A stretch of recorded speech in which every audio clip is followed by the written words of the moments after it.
दोस्तों, सहायक आचार्य नियुक्ति नियमावली को लेकर के झारखंड में अब इतना चर्चा हुआ है ना, इतना चर्चा हुआ है कि जिसकी कोई गिनती नहीं। लोगों की जुबान पे बैठा हुआ है सहायक आचार्य नियुक्ति, लेकिन हो नहीं पा रहा। जैसा कि आप सबको पता है कि 2015, 16, 17 और 2019 के बाद किसी भी तरह का वैकेंसी नहीं आया। बाद में कुछ नियमावली बना दिया गया, 2000 सहायक आचार्य का नाम दे दिया गया। इसमें किया क्या गया है कि 4200 ग्रेड पे को कम करके ग्रेड पे इसका कम कर दिया गया है। इसके एग्जामिनेशन भी हो गए हैं। केस तो मानो झारखंड का एक नियम बन गया है कि जब तक केस नहीं ठोकाएगा 10-20 को, तब तक वो एग्ज़ाम क्लियर होना नहीं है। तो जैसा कि आप सबको पता है कि सहायक आचार्य नियुक्ति नियमावली में भी केस किया गया था। इस केस में आप जैसा कि यहाँ देख पा रहे हैं कि सहायक आचार्य नियुक्ति नियमावली 2022 को चुनौती देने वाली एसएलपी हुई खारिज।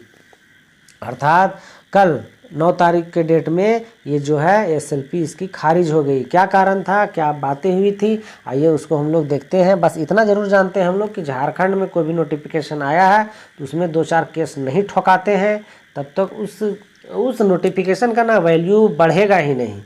लेकिन अभी वर्तमान में जो है सहायक आचार्य नियुक्ति की नियमावली की जो है वो खूब सारे चर्चे। अभी एक और कहने मतलब इसकी कहानी ख़त्म नहीं हुई थी। सहायक आचार्य नियुक्ति ने 2022 को लेकर के कहानी ख़त्म नहीं हुई थी कि फिर एक नया कहानी शुरू हुआ, JTET versus CTET other TET. उसकी भी कहानी आप सबको पता है दोस्तों। यदि आप टीचर लाइन से आप मेरा वीडियो देख रहे हैं तो कहीं कहीं टीचर लाइन से ही है, और जब टीचर लाइन से है तो आपको इसकी बहुत बढ़िया से आइडिया होगा कि आज 10 तारीख की इसकी हियरिंग थी, वो भी नहीं हुआ। इसके पहले 3 तारीख को था, सुप्रीम कोर्ट ने इसके रिजल्ट पर रोक लगाए हुए हैं। 3 तारीख को नहीं हुआ, 10 तारीख मिला, 10 तारीख को आज भी नहीं हुआ। अब 11 तारीख का डेट मिला है, लोगों की निगाहें उस पर टिकी हुई है। जैसे ही सुप्रीम कोर्ट का कोई डिसीजन आता है, रिजल्ट आएगा, ज्वाइनिंग होगा या नहीं होगा मैं नहीं बता सकता, कितना फेयर होगा मैं ये भी नहीं बता सकता, लेकिन कुछ तो होगा। लेकिन अभी जो मैं इस वीडियो की जो बात कर रहे हैं उस पर देखते हैं क्या हुआ है, क्यों इसकी एसएलपी खारिज कर दी गई। सुप्रीम कोर्ट ने झारखंड प्रारंभिक विद्यालय सहायक आचार्य नियुक्ति नियमावली 2022 को चुनौती देने वाली स्पेशल लीव पिटीशन एसएलपी ठीक है पर सुनवाई की।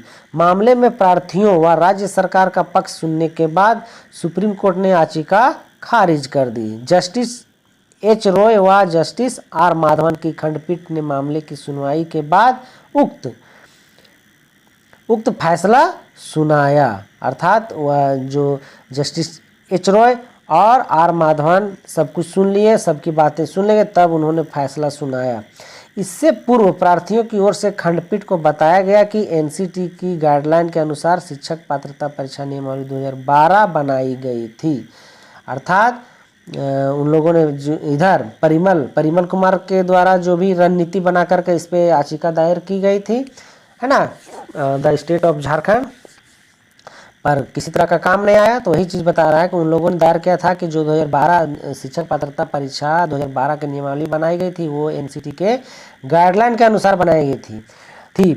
अब आगे देखते हैं। उसके आधार पर वर्ष 2015 में टेट लिया गया, ठीक है, 2015 में टेट की एग्जामिनेशन लास्ट वहीं 15 में ही हुआ है, जिसके आधार पर मेरिट बना पर प्रारंभिक विद्यालयों में शिक्षक के पद पर अभ्यर्थियों की नियुक्ति हुई, जो कि लास्ट जो बहाली हुई कहने का है 2024 में हुई है। आप लोगों को याद है ना कि इसमें जो 19 तक जो लास्ट हुआ था, उसके बाद एक केस किया गया जहां बोला गया था हाईकोर्ट के द्वारा कि आप लोगों ने हाईकोर्ट किया, हाईकोर्ट ने आदेश दिया कि एक काउंसलिंग और होगी।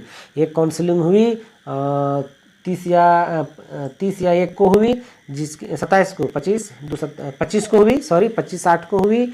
जिसका क्या हुआ नहीं हुआ कोई पता नहीं, सब जैसे तैसे हेर फेर के कुछ लोगों ने, आप लोगों ने देखा होगा कि डीओ डीएससी जो है अपनी बहन को दे दी सीट।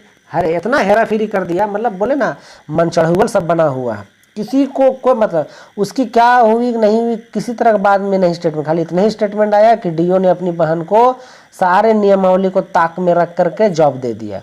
अरे उस पर कार्रवाई करो ना, देखो तो आप एक कार्रवाई करो ना, कल से किसी को भी गलत करने पे सोचना पड़ेगा, लेकिन आपको करने नहीं है, चूंकि आपकी मनसा ही नहीं है कि किसी को आप नाराज कर दो, चाहे जितना फर्जी लोग करें, आपको कोई दिक्कत नहीं है, ठीक है। तो आइए देखते हैं आगे की बात। नियुक्ति हुई थी वर्ष 2022 में। सरकार ने सहायक आचार्य नियुक्ति नियमावली बनाई, जिसमें कहा गया कि टेट के लिए परीक्षा ली जाएगी तथा उसके बाद टेट में उत्तीर्ण होने वाले अभ्यर्थी सहायक आचार्य प्रतियोगिता परीक्षा में शामिल हो सकेंगे, जो सही नहीं है। अर्थात लोगों ने यह अथी रखा था, बोला था कि जो 2016 में 2019 है 2024 में पहले का नियम क्या था कि आप टेट पास कर गए हैं, टेट पास कर गए हैं तो आपके मेरिट लिस्ट बनेंगे, जितने भी टेट पास है उनके मेरिट लिस्ट बनेंगे। उस मेरिट पर जिनका नंबर पॉइंट सबसे आगे जाएगा, नंबर जिनका सबसे ज़्यादा रहेगा, उनकी डायरेक्ट बहाली हो जाएगी। पर 2022 के नियमावली की इन लोगों ने दिया, चूँकि 2022 में ऐसा नियमावली लाया गया कि जितने भी टेट पास हैं उनको एक और एग्जामिनेशन जिसका नाम रखा गया था सहायक आचार्य से गुजरना होगा। इसी को लेकर के आपत्ति दर्ज की गई थी, तो जिसको क्या कहें सुप्रीम कोर्ट ने खारिज कर दिया है। तो आगे फिर देखा जाएगा इस पर क्या होगा। बस यही हम लोग अभी बता सकते हैं कि जेटेट जितने भी पास अभ्यर्थियों ने इस पर केस किया था उन लोगों की जो है सुनवाई टाल दी गई है। अब मतलब एसएलपी खारिज हो गई है, उसमें किसी भी तरह केस डिसमिस कर दिया गया है। तो आगे फिर देखा जाएगा इसमें क्या रणनीति बनती है, क्या आगे की रणनीति। लेकिन इसमें ज़रूर मैं फिर से दोहराऊंगा कि परिमल कुमार के द्वारा एक बहुत सोची समझी एक चाल था। चूँकि आप लोग दोस्तों, मैं इसमें कहना चाहूँगा जितने भी लोग इसमें होंगे ना मेंबर, आप एक बार देख लीजिएगा कि इसमें क्या फंडिंग हुआ था और ये क्या फंडिंग सही जगह में पहुँचा या नहीं, कि सिर्फ फंडिंग का खेला था। बहुत सारे खेला है दोस्तों, अभी आप नहीं समझोगे, इस लाइन में आप नहीं आए हो। इसीलिए दोस्तों वीडियो में बने रहने के लिए आपका बहुत बहुत धन्यवाद दोस्तों। इसी तरह का और भी वीडियो पाने के लिए आप हमारे चैनल को जरूर सब्सक्राइब कर लीजिएगा, वीडियो को लाइक एंड शेयर जरूर करिएगा दोस्तों। तो दोस्तों आज तक के लिए इतना ही। आगे के वीडियो के लिए आप हमारे चैनल में बने रहिएगा, सब्सक्राइब कर लीजिएगा। तब तक के लिए आपको थैंक यू, धन्यवाद, शुक्रिया, शुभ रात्रि।